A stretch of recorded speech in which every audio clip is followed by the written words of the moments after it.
في الفيديو ده هكلمكم عن 8 حاجات اتعلمتهم بعد 3 سنين في دبي في مجال المبيعات وبالتحديد في مجال العقارات.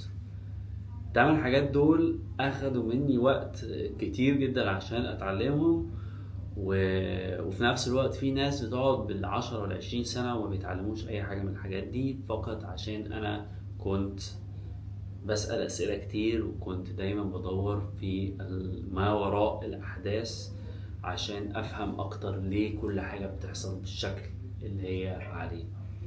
في البداية خليني أديك مثال. المثال ده هيساعدك جدا إن أنت تفهم إن الأشياء بتبقى أعمق بكتير من الشكل اللي احنا بنشوفها عليه.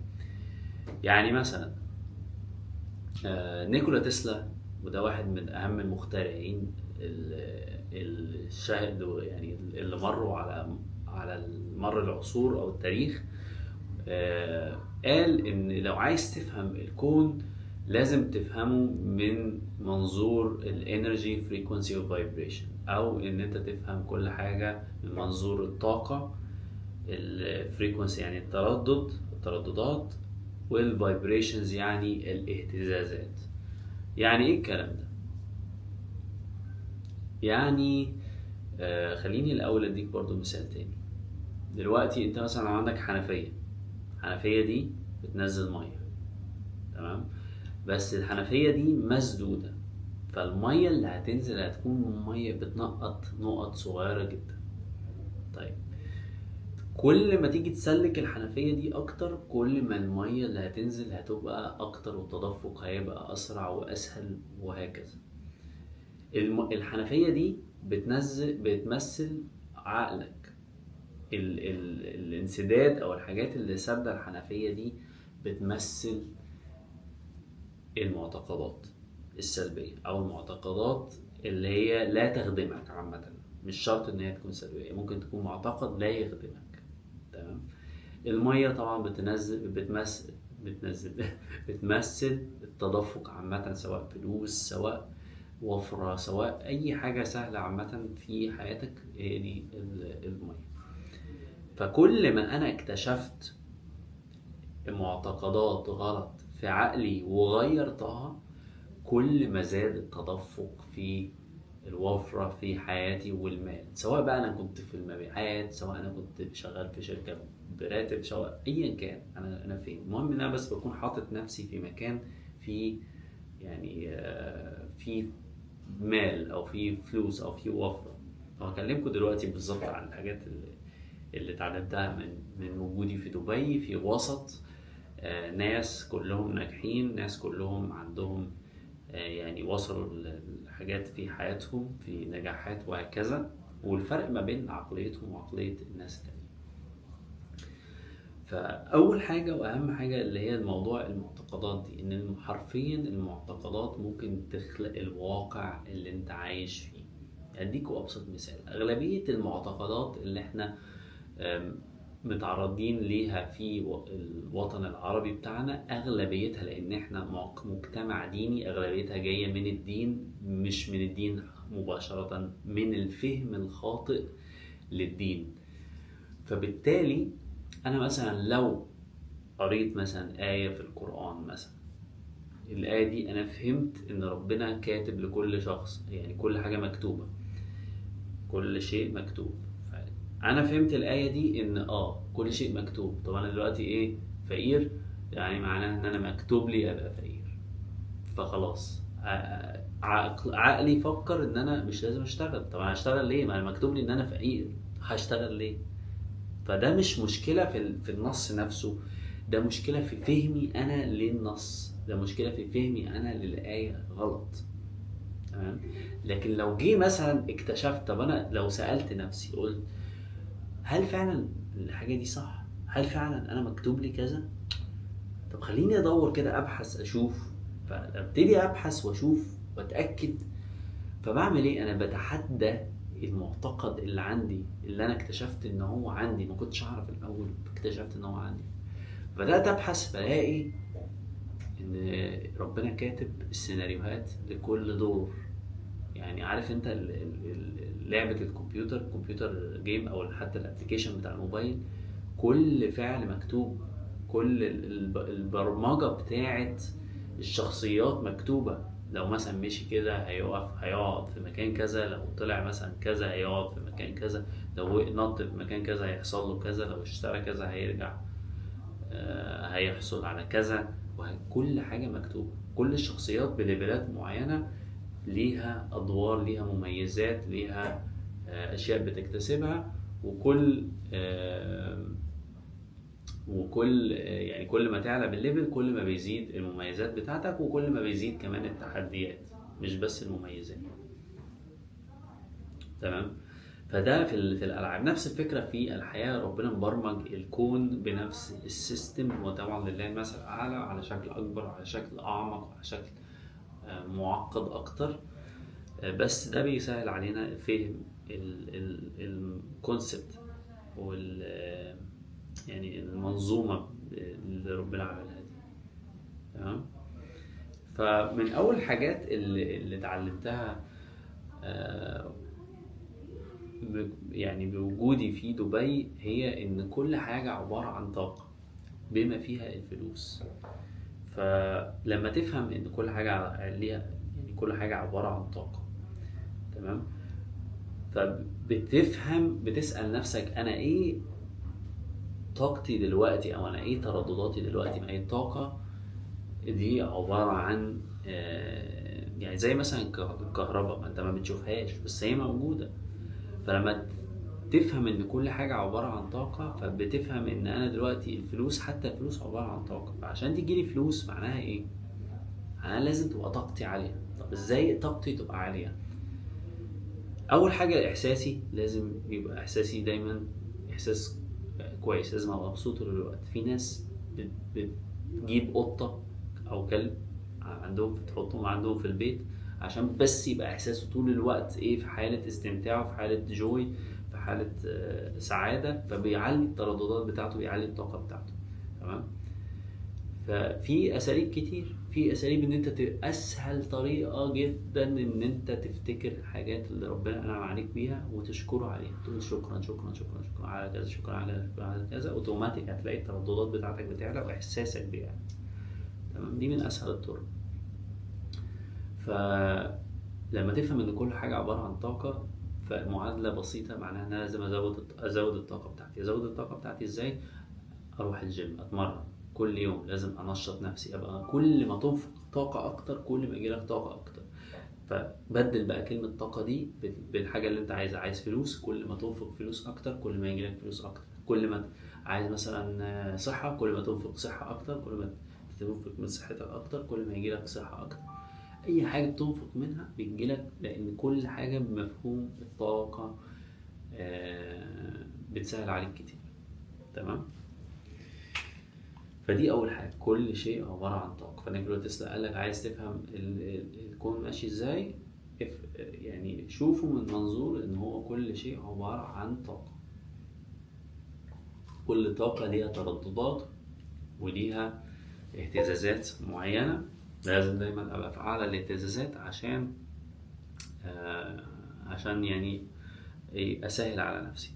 طبعا كل ما بقى يعني دلوقتي ممكن مثلا اقعد اذاكر حاجات معينة، مشاريع معينة، ماشي، والموضوع مش هيبقى بنفس السهولة لما يكون تردداتي عالية. لما يكون تردداتي عالية التحميل، عارف اللودنج، التحميل لما بتيجي تحمل اللعبة بيبقى أسرع بكتير وأسهل بكتير من لما يكون تردداتي منخفضة.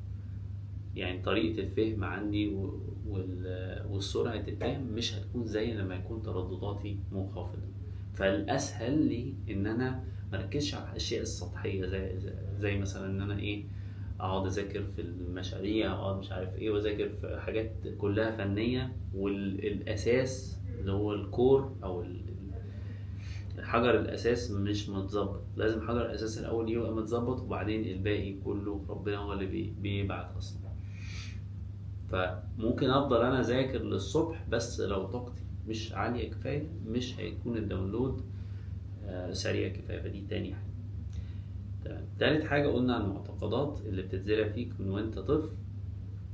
لو انت مقتنع ان انت مكتوب لك تبقى فقير، مش هتقوم اصلا ان انت تحاول، فده دليل على ان المعتقدات بتأثر على الواقع بتاعك. رابع حاجة اكتشفتها، ودي برضو حاجة يعني من الحاجات المهمة جدا اللي محدش بياخد باله منها اصلا، وهي ان حتى الملابس بتأثر على الترددات بتاعتك، بتأثر على الطاقة بتاعتك. فانت دلوقتي انا شخص دلوقتي عادي، مش عايز ابقى غني، مش فارق معايا، خلاص ما تسمعش الكلام ده. لكن انا شخص جربت كل حاجة، وعايز الحاجة اللي هي ايه، اللي من الاخر عايز افهم ازاي السيستم ده بيشتغل عشان اعرف اتعامل معاه ازاي. فدلوقتي لما افهم ان كل شيء عبارة عن طاقة، معناها ان في حاجات بتقلل طاقتي، في حاجات بتعلي طاقتي، في حاجات بتقلل تردداتي، في حاجات بتعلي تردداتي، بما فيها الملابس. لدرجة ان اكتشفت ان حتى الملابس الرخيصة، البوليستر مثلا، لما تشتري حاجة وتسترخص وتلاقي عليها خصم بخامة مثلا البوليستر اقل ترددات من ترددات الملابس هو البوليستر.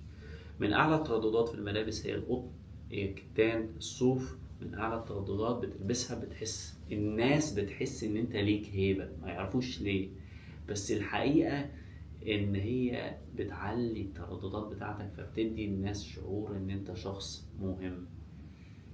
فخدها قاعدة كده دايما، انا مش بسأل الحاجة دي بكام، لا انا بسأل الحاجة دي هتأثر في مجالي، الهالة بتاعتي ازاي، في الترددات بتاعتي ازاي، وده هيخليك توفر وقت كتير.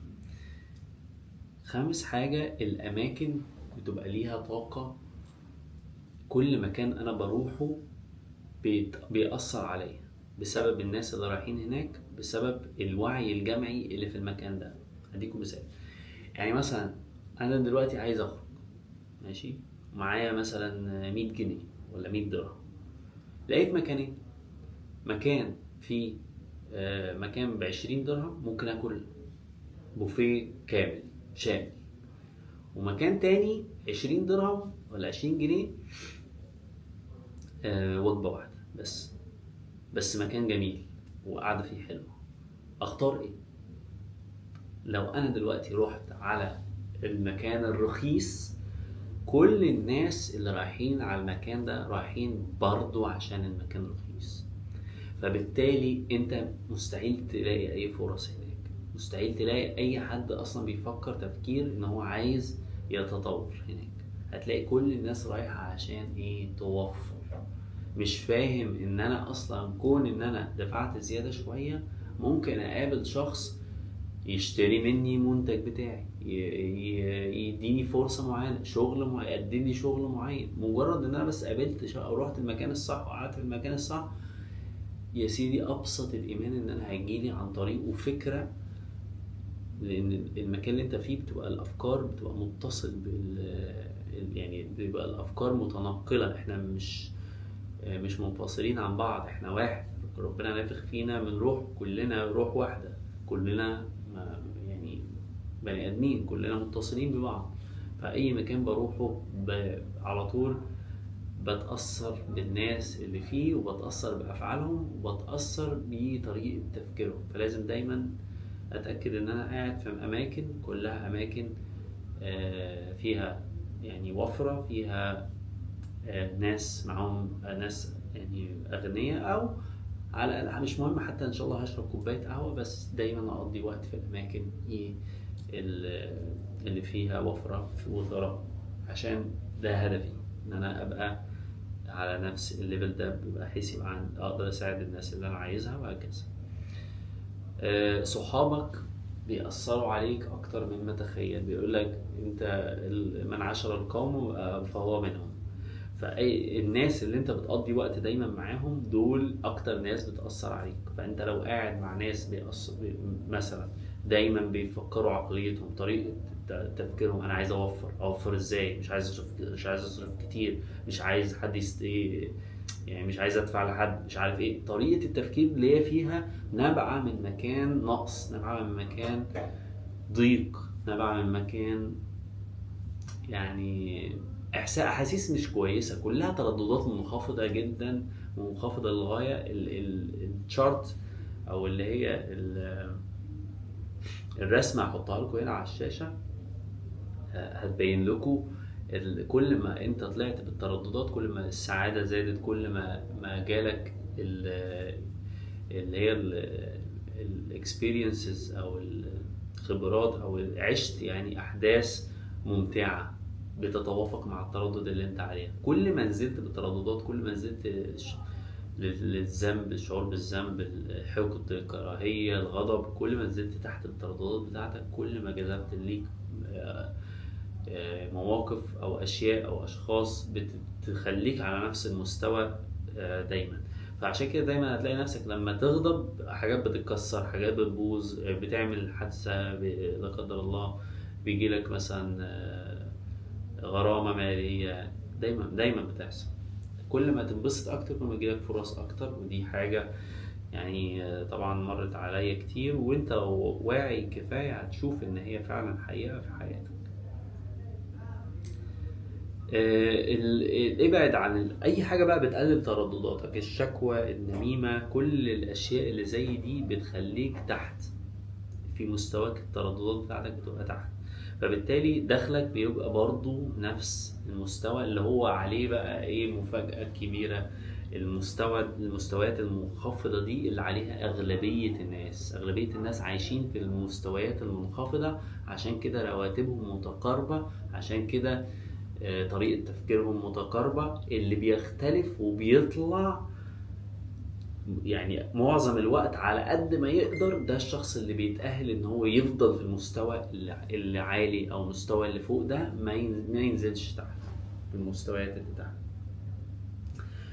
ومن اهم الحاجات اخر حاجة اللي هي تامن حاجة، الشعور بالذنب من اسوأ الحاجات اللي انت ممكن يعني تعملها لنفسك، لان بتنزلك التردد منخفض جدا اللي هو الجيلت اند شيم، وده بيخليك يعني انا مثلا خليك اديكم مثال. عملت غلطة مثلا سرقت مثلا، وربنا قال ان الله يغفر الذنوب جميعا، فانا يعني حاسس بالذنب وعايش وعمال حاجه، انا سرقت مش عارف اعمل ايه وبتاع، وربنا مش هيسامحني مش عارف ايه.